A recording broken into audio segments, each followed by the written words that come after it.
Ouais, depuis petit, ça a été un rêve d'être le plus fort en gros. Peut-être pas forcément avec la précision de ceinture de l'UFC, mais d'être le meilleur combattant, tu vois, Comme Baki. c'est ça. Est-ce qu'il y aura un Yujiro Hanma dans l'UFC, dans le monde des Non, sports de je combat? pense, pour l'instant, j'ai pas trouvé de Yujiro Hanma, mais si on en trouve un, on va le fixer le même objectif. Hein. Il y a Unchained en tout cas, on avait vu. On a vu Unchained. Je pense qu'il doit y avoir quelques personnes là encore, faut les retrouver maintenant.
Alors bonjour à tous, comme vous l'avez vu dans le titre de la vidéo, aujourd'hui on se retrouve encore une fois pour une interview. Et quelle interview, puisqu'aujourd'hui on a la chance de recevoir un phénomène du MMA. Tout comme Jordan, il est très jeune puisqu'il n'est âgé que de 20 ans, encore plus jeune que Jordan. Et déjà en 4-0 en MMA, du coup possède un palmarès de 4 victoires pour 0 défaite.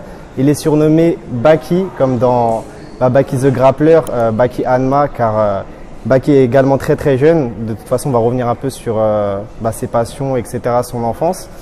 Et du coup, comme vous l'avez vu dans le titre, on a la chance de recevoir Baïsangour Shamsudinov, alias Baki. Bonjour à tous, merci de me recevoir, ça fait grave plaisir. Il n'y a pas de problème. Alors, première question, Baki, tout d'abord, comment vas-tu et comment te sens-tu aujourd'hui? Franchement, je me sens super bien. Là, je suis en pleine préparation pour mon prochain combat, donc tout va bien. À la suite, du coup? Exactement, 2 septembre. D'accord. Du coup, comme tu connais un peu la chaîne, tu sais que dans nos vidéos, nous revenons un peu sur le parcours de combattants professionnels, du coup, de leur enfance à toute leur carrière professionnelle, etc. Du coup, je voudrais savoir comment s'est déroulée ton enfance et si tu avais un souvenir particulier de ton enfance.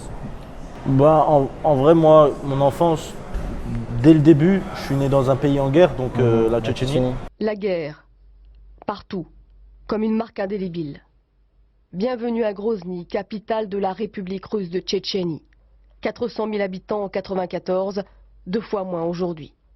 Et je suis arrivé en France quand j'avais 4-5 ans, parce qu'en fait, avant d'habiter en France, j'ai habité en Allemagne pendant 3 ans aussi. Donc quand je suis arrivé en France, je suis arrivé en maternelle, moyenne ou grande section, je sais plus. D'accord. Et après, j'ai eu une enfance assez normale. C'était en Alsace. Je fais l'école primaire, le collège, le lycée. Et après, j'ai commencé ma carrière. Et tu es revenu sur du coup ton enfance en France un peu. Mais comment elle s'est déroulée en Allemagne? Est-ce que tu as des souvenirs particuliers de l'Allemagne ou tu étais vraiment très jeune? Alors j'étais très jeune. C'était quand j'avais de 1 an jusqu'à 4 ans que j'étais en Allemagne, donc j'ai pas vraiment de souvenirs particuliers. Ouais. Donc, franchement, ça va être dur de te donner des infos sur cette période-là. D'accord. Et du coup, je voudrais savoir si à ton avis, quel est le souvenir le plus lointain dont tu te souviens? Genre, quand tu avais peut-être, tu sais, il y en a qui se souviennent de leur, quand ils avaient 2 ans, etc. Ou même, il y en a qui se souviennent de leur naissance. Ça, je sais pas comment c'est possible, mais est-ce que toi, tu as un souvenir lointain d'où tu te souviens? Moi, j'ai des souvenirs un peu comme des screenshots, tu vois, Ouais. des trucs comme ça. Mais après, j'ai pas de souvenir d'une expérience que j'ai eue à cette époque-là. D'accord. Mais je pense que ça doit être vers 2 ans, mes souvenirs les plus lointains, voire même encore un peu avant. Et tu te Mais souviens c'est juste vraiment des screenshots, tu vois. Je me rappelle, je sais même pas pourquoi je vois ça, mais quand j'avais 3 ans, je me rappelle que je me tenais devant un tiroir et je sais pas, il y a eu un screen à ce moment-là qui est dans ma tête depuis tout ce temps. D'accord, ok, Voilà. ça marche. Et du coup, tu es né en Tchétchénie. Ouais. Tu es resté que 4 mois, je crois que j'avais entendu 8 mois aussi, un truc comme ça. 7 mois. 7 mois. Ouais. Et pourquoi cette décision de tes parents de quitter la Tchétchénie? Parce que c'était un pays en guerre, tout simplement. Alors, Et d'autres raisons. j'avais 2 grands frères qui avaient il y avait un de mes grands frères qui avait 8 ans et l'autre 10 ans. Ouais. Et moi, je venais de naître, le pays était en guerre. Donc, pour préserver leur fils, je pense, qui vient de naître, tu vois, ils ont décidé de quitter la Tchétchénie. Et du coup, pourquoi cette décision d'aller en Allemagne? Tu sais pas, ils t'ont pas dit Tu sais, quand tu fuis un pays en guerre, tu cherches pas forcément à arriver en France ou arriver dans un endroit précis. Tu cherches juste à esquiver cet endroit-là. Je vois. Donc ils ont pris le premier endroit qui leur semblait correct. C'était l'Allemagne. Après l'Allemagne, il y a eu pas mal de problèmes niveau papier et tout. Donc c'est pour ça qu'on est arrivé en France. D'accord. Ok, ça marche. Comme tu as dit, tu avais des frères et sœurs. Quelle est ton entente aujourd'hui avec eux? Est-ce que tu les revois encore ou ils sont en France ou... Ouais, bien sûr. Alors j'ai trois frères. Donc 2 grands frères, un petit frère et une petite sœur. Ouais. Ils vivent à Strasbourg. Ah donc ouais, t'es aujourd'hui. Donc loin là, d'eux, ouais. depuis peu, je suis séparé d'eux. Mais sinon, moi, je m'entends très bien avec eux. Ils me soutiennent à fond. Ouais, forcément. C'est pas trop difficile d'avoir quitté Strasbourg pour. Non, parce qu'au final, c'est pour ma carrière, tu vois. Et en plus, j'y retourne régulièrement. Là, je suis ici là depuis un mois et demi. Ah, c'est tout? Ok. Ouais, mais c'est juste pour préparer mon combat. Et après le combat, je vais retourner là-bas. Ouais. Ok, ça marche. Et ta situation familiale, je veux dire, est-ce que tu as vécu une enfance plutôt difficile comme certains, tu vois, qui arrivent en France, etc., ayant eu des difficultés comme toi et tes parents avec la guerre? Ou tu as eu une enfance plutôt aisée, tu as été gâté Non, moi là je vis encore dans le même appart que je vivais quand je suis arrivé en France. Donc c'est dans un petit quartier, dans une ville près de Strasbourg qui s'appelle Haguenau. Et non, j'avais pas. T'avais pas trop de besoins, quoi. Bah, c'était pas non plus la galère de ouf parce que mes parents ils ont toujours fait en sorte que je manque de rien. Ouais. Et c'était pas non plus la fête, j'étais pas un enfant gâté, tu vois. Voilà. Et ton père, il était militaire, c'est ça? Ouais, quand on était en Tchétchénie, il était militaire. Ouais. Et c'est lui qui t'a inculqué du coup cette passion pour les sports de combat, etc. En vrai, c'est un peu mes grands frères plus mon père, ouais. Parce qu'avec mes grands frères, on était dans un délire quand j'étais petit, on regardait beaucoup de films avec des combats, tout. Donc, je sais pas, c'est. Michael J. White, j'ai entendu que tu avais vu. Ouais, j'avais vu pas mal de films de lui. Après, bon, ça reste des films, tu vois, mais ça t'inculque une passion. Et du coup, ta relation avec ton père, tu vois, je sais que moi personnellement, c'est grâce à mon père que j'ai commencé la boxe anglaise, tu vois. Et je sais qu'il y a vraiment une relation fusionnelle entre vous deux, comme beaucoup de combattants dagestanais, tchétchènes, etc. Et à ton avis, d'où vient cette passion, d'où vient cet attachement entre père et fils Alors, moi, il faut savoir qu'avant le MMA, je faisais du judo. Ouais. Et mon père, déjà, à cette époque, il me suivait à fond quand j'étais judoka, tu vois. Donc, déjà là, il y avait une petite connexion qui était pas mal. Mais bon, j'étais quand même vraiment jeune. Donc, il m'emmenait aux compétitions, il venait aux entraînements et ça s'arrêtait là. Et après, il y a eu une période où du coup, j'avais arrêté le judo et je faisais un peu ma transition en MMA, mais pour lui, c'était rien de sérieux. Et quand il est venu voir un de mes entraînements et qu'il a vu que… C'était du sérieux, quoi. Ouais, c'est ça. Il a vu que j'arrivais à vaincre toute la salle, tu vois, où je m'entraînais. Il s'est dit, ah ouais, il y a vraiment quelque chose à faire, tu vois. Et… Donc en vrai, c'est plus toi qui as été déterminé à vouloir percer dans les sports de combat, etc., que ton père qui t'a influencé à le faire, tu vois. Mon père, en fait, ce qu'il fait, c'est ce que tout père doit faire. Ça veut dire il a un fils qui a une passion et du coup il se donne à fond pour que son fils puisse réussir. Donc mon père il fait tout ce qu'il a à faire tout simplement. Okay. Et quand tu arrives en France, Est-ce que tu avais des difficultés par rapport à la barrière de la langue, etc. à l'école ou tu as réussi vraiment à t'intégrer directement Alors, je me suis intégré avec les jeunes de mon quartier Ouais, parce qu'il y avait d'autres Tchétchènes aussi. Et D'accord. donc, même C'était ceux qui plus n'étaient facile, pas tchétchènes, du coup, j'ai rejoint la bande, tu vois. Mais c'est vrai qu'à l'école, le fait que je parle pas français, il y en avait qui essayaient de me. Carrément, je me rappelle en maternelle, on me prenait mon goûter et moi je croyais que c'était Ah ouais normal de donner mon goûter parce que je suis nouveau, tu vois, je dois leur donner et tout. Et donc, Genre ça te bisutait un peu et tout ça? ouais, un peu. Ok. Et t'étais bagarreur à l'école ou t'étais Ouais. plus le mec discret? Ah ouais, t'étais bagarreur? En fait, bagarreur et discret en même temps. Ça veut dire Mhm. j'étais gentil. Les Fallait profs, pas te chercher, quoi. les profs ils voyaient que j'étais gentil. Et du jour au lendemain, ils entendent que ouais, Zangour il a tapé lui. Ok, je Et du coup, j'ai eu quand même quelques problèmes avec l'école et tout, mais après rien de fou, tu vois. vois. Ouais. Et t'étais bon élève un peu du coup ou... J'étais T'étais dans moyen. la moyenne? moyen. Ouais, quand même, ok, ça marche. Et du coup, les études, t'as poursuivi jusqu'au bac pro, je crois. Ouais. T'as fait un bac pro quoi du coup? J'ai fait un bac pro gros œuvre, ça veut dire donc dans le domaine du bâtiment, etc. Donc, Ça t'intéressait ou t'as pris ça au hasard un peu? Bah, franchement, ça m'intéressait, mais il y avait aussi une petite part de hasard parce qu'en vrai, moi, je savais que je voulais faire du MMA. Ouais. Donc, je me suis dit, vas-y, je récupère ça et après, je lance la carrière, quoi. Ok. Donc t'étais vraiment déterminé à cette époque à percer dans Ouais. le MMA. Depuis 15 ans, même avant, Mhm. je savais que j'allais faire du MMA. Et ta passion justement pour le MMA, t'es venu avec quoi? Les vidéos de l'UFC, le Pride Alors, moi, déjà, je faisais du judo Ouais. parce que je voulais me battre, en fait. Après, j'ai découvert qu'il existe d'autres sports où on peut se battre T'es plus librement. Ouais.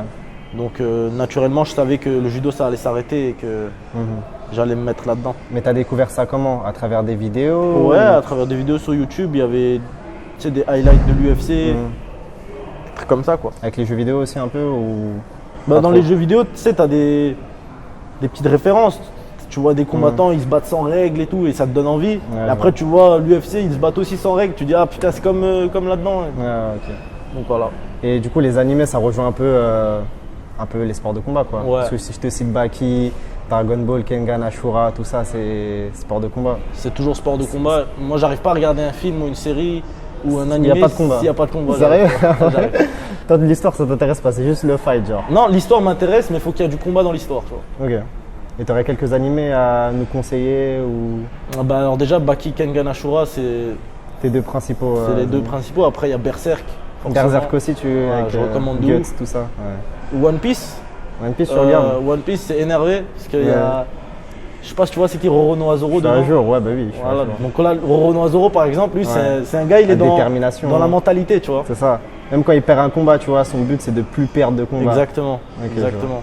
Ça Et marche. genre, il est pas en mode dépressif, il a perdu, tu vois. Ouais, c'est ça.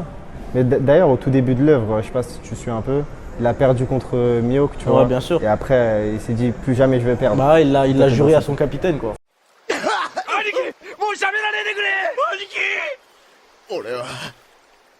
俺はもう二度と負けねえか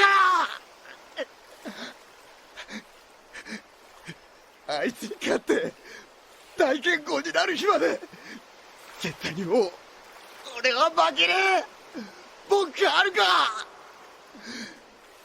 海賊王 C'est ça. Toi, t'es dans cette optique du coup. Exactement. Pas perdre de combat. D'accord, ça. je vois. Et est-ce que tu as d'autres passions vraiment à part les films, les animés, les sports de combat? Ah, t'as l'astronomie aussi. Ouais, j'ai entendu, l'astronomie. j'ai l'astronomie. Je regarde beaucoup de vidéos sur l'astronomie. Je sais pas pourquoi ça me plaît autant, c'est grand, il y a beaucoup de tu te mystères perds là-dedans, dedans, donc ouais. je le kiffe de ouf. Hmm. Et après, en vrai, j'ai pas 10 000 T'as passions, pas tu vois. d'autres, Après, j'aime ouais. bien voir mes potes, faire des sortir, sports genre des trucs comme foot, ça. des trucs comme ça. Donc, Ouais, comme tout le monde. ouais, c'est ça. Ok, ça marche. Avais-tu un rêve quand tu étais petit ou encore aujourd'hui que bah, du coup tu aimerais réaliser et s'il n'est pas réalisé, enfin, je veux dire, qu'est-ce que c'est ce rêve, tu vois? Qu'est-ce que ce rêve? Moi, je pense que maintenant, si je revenais à l'époque où j'avais 5-6 ans Ouais. et que je lui disais qu'à 20 ans, tu seras combattant MMA professionnel, Tu croirais pas? si j'y croirais, justement, j'y croirais, mais je serais content. Genre, je le dirais au petit de 5-6 ans, là, je lui dirais, regarde, tu vas devenir combattant professionnel. Ouais, je vois. Il serait grave content. Et je pense que devenir champion de l'UFC, C'était C'est ton un- objectif dès petit. ouais, depuis petit, ça a été un rêve d'être le plus fort, en gros. Peut-être pas forcément avec la précision de ceinture de l'UFC, Ouais.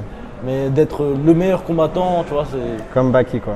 c'est ça. Ok, je vois. Est-ce qu'il y aura un Yujiro Hanma dans l'UFC, enfin dans le monde Non, des sports de combat? Je pense, pour l'instant, j'ai pas trouvé du Jiro Hanma.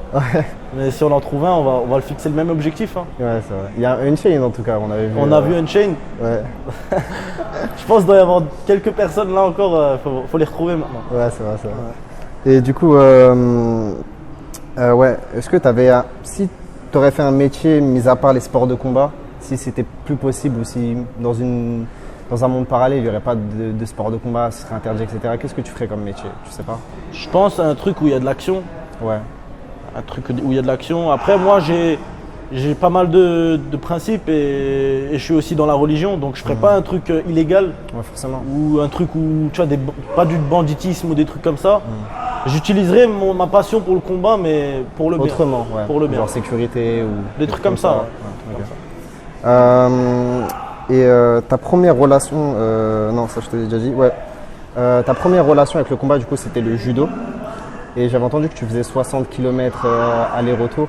Ouais. C'était quoi? C'était entre le lieu où tu habitais et le lieu où tu t'entraînais, ou c'est par rapport à autre chose? Ouais, c'est ça. C'est ça Moi, j'habite à Haguenau Ouais. et la ville où je m'entraînais, elle s'appelait Sarrebourg. Sarrebourg, Et il y ouais. avait 60 km entre les deux. Tu faisais en voiture, j'imagine? Ouais, parce en que- voiture, Ok, je vois. voilà. Et du coup, tes entraînements là-bas, comment ils se passaient? Ça, c'était. Bah, franchement, il se passait très bien. Le coach s'appelle Eddie. D'accord. Très très bon coach. Il a vraiment perfectionné mon jeu. Et d'ailleurs, mon niveau en grande partie, il vient de lui. Il vient de lui, ouais. Parce que là, ça fait que quoi? Ça fait 4-5 mois que je suis en contrat Ouais, avec le MMA Factory. Factory. Ouais. Donc une bonne partie de mon niveau, c'est grâce à lui, tu vois. Donc voilà. Ok, je vois. Et par rapport au judo, du coup, j'avais entendu que tu avais eu ta ceinture noire à 17-18 ans. Ouais. Mais entre-temps, tu faisais du MMA un peu, tu touchais un peu au Ouais, MMA. alors en fait, la dernière année de judo, Ouais. c'était de mes 15 à 16 ans. Je faisais du judo et en même temps, j'allais à des entraînements un peu de Muay Thai, mais tu sais, c'est des clubs vite fait. Et c'est là que j'ai commencé à mixer tout ça. Et une fois que j'ai eu ma ceinture noire de judo, j'ai arrêté le judo. T'as arrêté complètement. Ouais, et je suis parti dans un club de MMA et c'était parti quoi. Ok, je vois. Et du coup, tes débuts en MMA, comment ils se passaient? T'étais directement à Sarrebourg ou t'as eu d'autres clubs, etc. Non, C'est- alors avant d'être à Sarrebourg, j'étais à Offenbourg, c'est D'accord. en Allemagne justement. Donc 60 km aussi, de Haguenau à Offenbourg. Donc tu traversais la frontière, forcément. Voilà, je traversais la frontière et je m'entraînais là-bas. Tous les jours? Non, c'était lundi, mercredi et samedi. Ok, ça marche. Comment se passe la transition? Ça, je voudrais savoir parce que ça m'intéresse, parce que j'ai jamais fait de judo pour ma part. Et comment se passe la transition du judo au MMA par rapport aux frappes, etc. T'avais pas trop du mal à t'en sortir? Alors déjà, il fallait réadapter son judo au MMA. Ouais. Donc il y a des prises, il y a des prises qui marcheront pas, il y a des prises qui marcheront bien, mais il faudra les réadapter. Donc ça, c'est déjà un gros travail. Et après, surtout, il faut s'habituer aux frappes. Et bon, moi, je sens que je suis doué pour Le striking? le striking, ouais. Donc, alhamdoulilah, je bosse là-dedans très dur et C'est vrai que tu utilises beaucoup tes jambes aussi. ouais, j'utilise mes jambes, j'utilise mes jabs, j'utilise mes crochets aussi pas mal. Tes coudes aussi un peu? Ouais. En fait, franchement, je suis un complet. combattant complet. Maintenant, il faut juste que je perfectionne dans chaque discipline ce que j'ai à perfectionner, quoi. Est-ce que tu as des visions justement, enfin tu as des modèles qui t'inspirent pour ton striking? Par exemple, GSP, Khabib ou je sais pas moi, John Jones, tu vois, avec ses coudes, ses genoux. Ouais, bah franchement, ouais, j'ai pas mal de personnes dont je m'inspire, mais c'est jamais une personne précise, c'est toujours un mélange de tout ça. Tu vois, j'essaie de prendre ce qu'il y a à prendre chez chaque combattant. Ouais. Donc c'est pas un combattant précis, quoi. Mais ouais, il y a pas mal de combattants chez qui je m'inspire. D'accord, ça marche.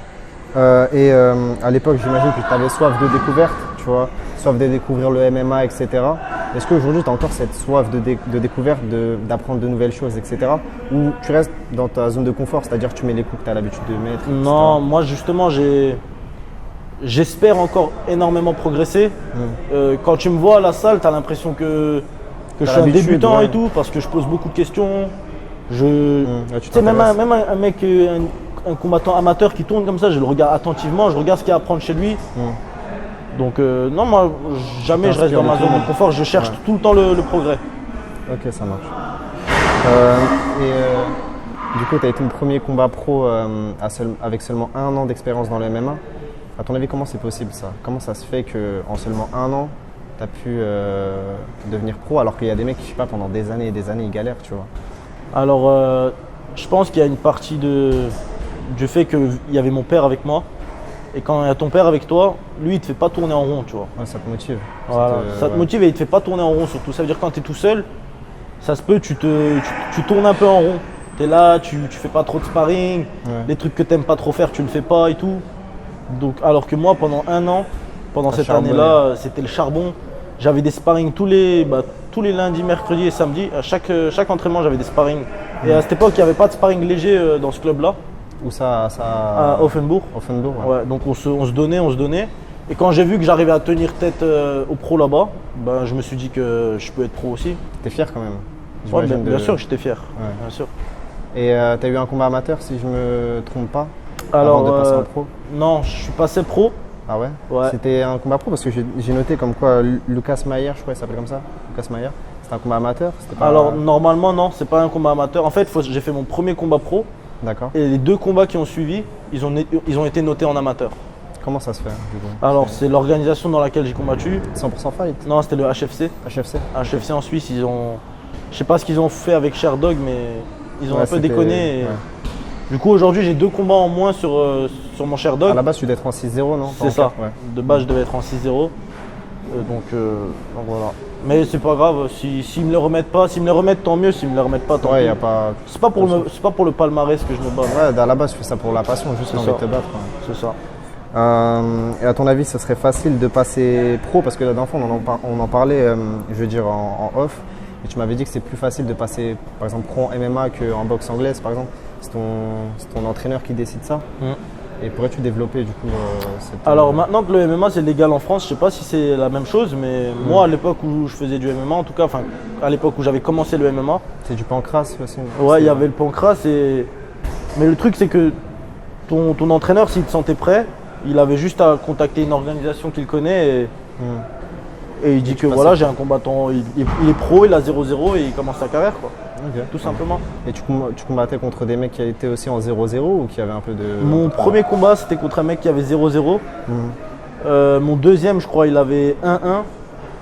Et Donc, après, ouais, c'est vraiment des débutants, quoi. Enfin, je ouais, veux dire, c'était franchement, j'ai pas combattu des mecs qui avaient des scores beaucoup plus hauts. Pour l'instant, j'ai eu des combattants qui étaient prenables, donc je les ai pris quoi. Mais c'est vrai que j'avais entendu aussi qu'il y avait des mecs qui voulaient pas t'affronter, mais quand même que tu combattais tous les 1 mois, je crois. Chaque mois, tu combattais? Au début, ouais. Ouais. En fait, avant le Covid, je combattais tous les 1 mois et demi. Et comment ça se fait? T'as pas le temps de te préparer en vrai Bah, en fait, un à mois. cette époque, vu que j'étais beaucoup plus jeune, j'avais déjà pas de cutting à faire. Ça veut dire, j'avais juste à perdre le poids. J'avais quoi, 2 kilos à perdre. T'étais à quel poids à ce moment-là? Du coup, J'étais à- 79, 80? Ouais, c'est ça. Ça veut dire, tu sais, tu vas dans un sauna et t'es au poids, quoi. Donc déjà, ça te permet de combattre beaucoup plus souvent. Et ça m'a permis d'arriver à 4-0 très rapidement. Ça veut dire, j'avais commencé ma carrière en août 2019 et en février 2020, j'avais déjà 4-0. Et après, il y a eu le Covid qui m'a stoppé pendant 1 an et demi. Ouais, ça a été... Ah, ça, c'était l'horreur, ça. D'accord, ça marche. Et j'avais une question aussi, à ton avis, pourquoi les gens se désistaient alors que tu venais à peine de commencer le MMA en soi? Bah, franchement, au début, ils se désistaient pas. Ouais, Donc, mais c'est en voyant tes performances, c'est Ouais, ça? c'est ça en fait. J'ai l'impression que c'est. À partir du moment où je suis arrivé à 4-0, je sais pas si c'est un cap ou quoi, mais les gens ils veulent plus. Et après, quand je suis arrivé à 5-0, c'était encore pire. Les gens, Après le dernier combat que j'avais fait au 100% fight, oh là là, c'était. Ah ouais? J'ai annulé, enfin, j'ai pas annulé, mais j'ai eu 4 combats annulés. Même c'était quoi? C'était des combattants français ou même internationaux? Il y a eu des Français, il y a eu des Anglais, il y a eu un Allemand aussi. Donc, ouais. Ouais, c'était vraiment tout le monde, personne ne voulait te prendre. Et t'es arrivé à un moment à la Hatch Academy. Du coup, c'était après ta salle à Sarrebourg, c'est ça? Ouais. Directement à la Hatch Academy. Et comment s'est passé ton arrivée là-bas avec Saladin, Ramzan, etc. Alors moi, quand je suis arrivé sur Paris, j'ai été accueilli par Ramzan. Donc je suis allé m'entraîner avec lui pendant 2 semaines. Et lui, du coup, vu qu'il est à la Hatch, je me suis entraîné chez la Hatch Academy. Et d'ailleurs, vu que j'avais combattu au 100% fight, je connaissais Hatch et je connaissais le club. Ok, je vois. Et donc Saladin, je le connaissais des réseaux et tout. Et Ramzan aussi ou Ouais, Ramzan, tu Ramzan connaissais? aussi, on se connaissait des réseaux. Et donc on s'est entraîné comme il faut pendant 2 semaines et c'était le charbon, tu vois. Donc ouais, Tu es resté franchement, que 2 c'était cool. semaines là-bas ou... Ouais, je suis resté 2 semaines là-bas. D'accord. Et du coup, à ce moment-là, tu n'étais pas là au MMA Factory, je veux dire. Non, T'étais pas, ouais. Mais du coup, tu t'entraînais que à la H ou tu avais ta salle à Sarrebourg, c'est ça? Quand tu arrivais sur Paris? quand je suis arrivé sur Paris, je m'entraînais que à la Hatch. Ok. Vu que j'étais sur Paris, je peux pas aller à Sarrebourg. Du coup, tu es resté que 2 semaines à la Hatch et après, tu es passé au MMA Factory, c'est ça? Exactement. Ça marche. Et du coup, pourquoi cette décision de changer de salle et d'aller au MMA Factory? Parce que moi, quand je suis arrivé sur Paris, de base, j'étais venu pour venir au MMA Factory. D'accord. Ok. Après, donc il y avait Ramzan, vu que c'est mon frérot, Tu t'es dit, je ouais, me suis dit vas-y, je vais m'entraîner un peu avec lui. Et en plus, ça m'a permis au moins de tourner, tu vois, parce que quand tu signes avec une salle, tu vas pas t'entraîner dans les autres salles. Alors que là, C'est du vrai. coup, j'ai pu un peu voir, un peu tout Paris, tu vois, avant de venir ici. Et qu'est-ce qui t'a plu à la Hatch Academy? Enfin, je veux dire, pourquoi. Ouais, qu'est-ce qui t'a plu aussi à la Hatch Academy? Bah, franchement, je trouve que c'est un très très bon club. Ils sont à fond dans le charbon. C'est un club, il est en mode à l'ancienne, tu vois. Ouais, Donc, charbon, prépa ils physique, courent aussi, ouais. Parce que moi, cardio. c'est ça. Moi, je m'entraînais à un club qui s'appelle Boxing Beat, tu vois. C'est un club d'anglaise et c'est collé, genre presque à la Hatch Academy. On s'entraînait tout le temps, tu vois, au stade, on courait. Et du coup aussi, je crois, ils s'entraînaient Ouais, au eux stade aussi, ils à font ça. Aubervilliers. Ouais, c'est Ouais. ça. C'est ça. Du coup, c'est charbon, cardio Ouais. au stade. Et ils courent, hein. Ouais, c'est ça. Ils courent là-bas. Hein. Toi, tu fais ça un peu encore aujourd'hui ou pas du tout? J'ai des cycles que dans Ouais. mes prépas physiques, parfois ils peuvent me mettre de la course. Mhm. Mais là aujourd'hui, le combat qui approche, j'ai pas de course pour l'instant à faire. Là, je suis plutôt sur du vélo d'assaut, du sac de frappe, sur des trucs qui ressemblent vraiment au combat. Ouais, Mais quand je suis loin d'un combat, ouais, ça peut arriver que j'ai de la course à faire. comme à l'ancienne. Quoi. Voilà, comme à l'ancienne. Et du coup, pourquoi cette décision d'aller au MMA Factory? C'est parce que je ne trouvais pas de sparring partner, par exemple à ton poids, je sais pas, à la Hatch, ou la salle elle était plus petite, je sais pas. Alors la Hatch Academy, c'est un club qui est avec énormément de 66 kilos. C'est D'accord, vraiment ouais, leur. c'est vraiment pour les. Ouais, franchement, ils ont beaucoup de 66 kilos.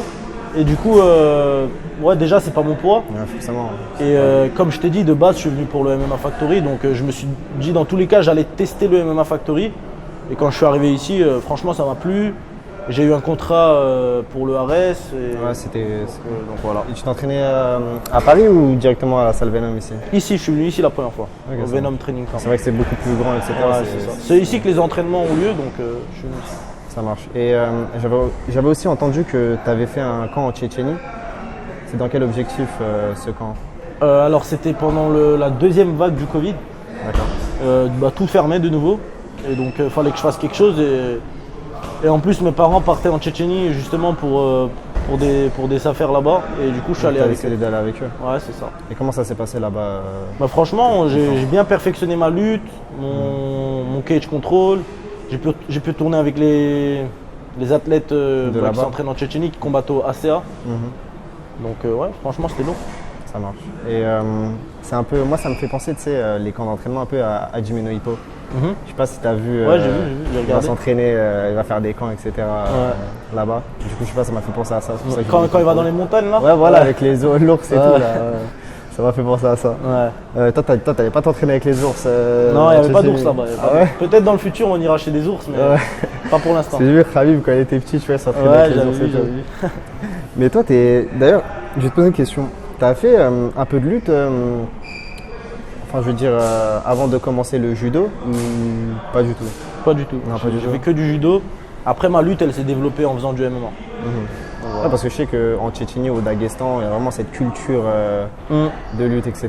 Ouais, vraiment cette culture de lutte. Mais bon, moi, je suis arrivé en France. Ouais, t'étais Du petit. coup, en France, peut-être j'aurais fait de la lutte si le club qui avait à Guenos, c'était de la lutte. Mais Et t'as préféré en le l'occurrence, judo. là, c'était du judo, donc j'ai fait du judo. Ça marche. Du coup, quand tu arrives au MMA Factory, comment ça se passe, ta première rencontre avec le MMA Factory? Tu avais une appréhension ou quoi que ce soit, ou t'es arrivé en mode détente? Non, j'étais arrivé le jour de sparring. Mhm. J'avais commencé à m'entraîner. Après, j'avais dû m'arrêter parce qu'il y avait Nassour qui allait arriver. Ouais. Et Fernand, dès le premier jour, il m'a proposé de tourner avec Nassourdine. Dès le premier jour, tu as tourné avec Nassour? Ouais, dès le premier jour, j'ai pu tourner avec Nassourdine. Et Nassourdine, vous connaissez, c'est un monstre. C'est On a vrai. fait un bon sparring. Et alors après, le jeudi, j'étais revenu. Là, j'ai pu tourner avec tout le monde un peu. Et après, il m'a proposé un contrat pour Arès. Et... Directement. Ouais, directement. Et ça s'est bien passé, on va dire, ta relation avec les gens ici, etc. Tu t'es Ouais, fait des franchement, potes, je m'entends très bien avec tout le monde. Franchement, c'est des bons ici. Et très très bon club de MMA Factory. Je voulais te poser aussi une question. Bon, je sais pas si je veux dire, ça existe en vrai, tu vois, dans le MMA, mais est-ce que tu as des rivaux ou des ennemis ou des gens que tu aimerais affronter? Ça existe en vrai. Ouais, il y a des Mais rivalités, ouais. Pour moi, pour l'instant, il n'y a pas de rival, il n'y a pas d'ennemi. Peut-être il y en aura plus tard, tu vois, mais pour l'instant, j'en T'es ai pas pas. dans cette optique de te faire des ennemis, des rivaux, etc. Non, je suis pas dans cette optique-là. Après, s'il doit y en avoir, il y en aura. Mais je suis pas dans cette optique-là. Ça marche. Du coup, tu débutes à l'ARES contre Michael Marissardi. J'avais entendu que tu n'étais pas très satisfait de ta performance. Enfin, que tu étais satisfait, tu vois, mais que tu as vu qu'il y avait quand même des erreurs. Pourquoi tu es dans cette optique de. En fait, Tu es perfectionniste, quoi. c'est une optique où si je me dis que c'était bien, je vais pas progresser. Tu vois. Ouais. Après, comme je te dis, il y a aussi mon père qui influence mes pensées. Et quand lui, il me dit que c'est nul, tu vois, je peux pas me dire, non, c'était bien. Tu vois. Donc, Mais ton père, il voulait que tu fasses quoi, par exemple, en plus, tu sais pas? mon père, déjà, il a dit qu'il y avait des moments de danger. Ouais. Il y avait aussi des occasions pour finir Que tu n'as que j'ai pas prises. Et après, il y a beaucoup de détails encore, mais bon, là, je peux pas tout vous dire non plus. Ouais, forcément. Faut que j'en garde un peu pour mon prochain combat, quoi. Ça marche. Et je voulais aussi te parler, bon, c'est à peu près la dernière question que je vais te poser. Ta hype sur Twitter, je sais qu'il y a une très très grosse hype autour de toi. Comment tu gères ça? Est-ce que ça te met une pression en plus ou franchement tu calcules pas trop? Non, moi je calcule pas tout ça parce que c'est pas le monde réel. C'est pas le monde réel. Après que des gens me soutiennent, ça fait énormément plaisir, ça donne la force. Mais je vais pas me mettre une pression ou quoi parce qu'il y a des gens sur les réseaux ou je sais pas quoi. Ouais, au final, c'est toujours la même chose, qu'il y a une pression ou qu'il n'y a pas de pression, qu'il y a du monde ou qu'il n'y a pas de monde. Je vais me retrouver face à un homme dans une cage et je dois juste le battre. C'est tout. Ça marche. Du coup, je voulais essayer de te parler de ta marque Pride or Die. C'est ta marque à toi ou du coup c'est un ami avec… Non, c'est Pride or Die, c'est une marque avec qui je travaille en collaboration. Et donc on s'entend très bien, on travaille très bien ensemble. Donc franchement, c'est une très très bonne marque et vous pouvez commander avec le code Baki. N'hésitez pas. N'hésitez pas. Et d'ailleurs, allez voir aussi sur leur chaîne YouTube, ils ont réalisé pas mal de vidéos sur lui. Ouais. Et du coup, prochain combat à l'Arès 8 contre Bobby Palette, je crois que c'est ça si je prononce bien. Ouais, c'est ça. Et comment tu vois ce combat c'est un combat très intéressant. Il a l'air invaincu, il est complet, il a 6-0. Après, il a 30 ans aussi, tu vois. Mais il a 30 ans, il mais a plus d'expérience, ouais. Ouais, c'est ça, il a plus d'expérience. Après, j'ai toujours affronté des gens qui ont plus d'expérience. Mon dernier adversaire aussi, il avait, je crois, 30 ans et quelques. Ouais, c'est ça. Et il avait aussi plus d'expérience dans les sports de combat, mais je vais montrer la différence qu'il y a entre lui et moi. Ça marche. Et la suite pour toi, du coup, j'avais entendu que bien évidemment c'était la ceinture de l'Arès. Mais il y a aussi, tu sais, j'ai fait une interview avec Jordan, lui aussi il vise la ceinture de l'Arès, et vous êtes dans la même catégorie.